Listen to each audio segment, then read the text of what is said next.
ताज। चाहे हो नाट्य या कला की बात, नर नारी के प्रेम में बहता बन अलौकिक शक्ति, इससे ही होती है अनुपम सौंदर्य की सृष्टि।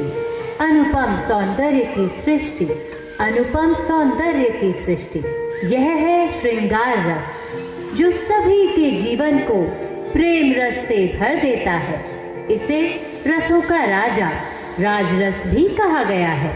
यह प्रेम, कला व सुंदरता का प्रतीक है। आम शब्दों में इसका अर्थ बाहरी सजावट के सामान से लिया जाता है, पर यह प्राकृतिक सौंदर्य में भी रहता है। श्रृंगार रस के रूपों में ऋतुओं का आगमन, गहनों की खनक, रिश्तों में प्रेम की नाजुक डोर व मधुर बोली शामिल है। यह रस मनुष्य के लिए ही नहीं, बल्कि देवी देवताओं के जीवन में भी महत्व रखता है।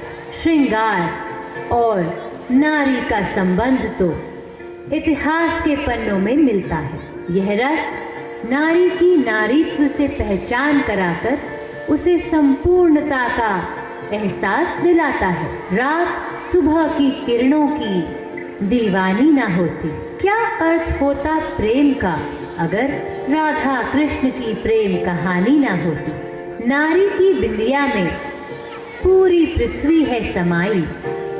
पायल व कंगन की छन छन जैसे बजती हो शहनाई। कमर बंद है उसका पारिवारिक बंधन का प्रतीक। काजल की गहराई जीवन को बनाती है सटीक। कानों के झुमके जीवन धारा को दर्शाते। गजरे व मेहंदी की महक जीवन में शालीनता लाते।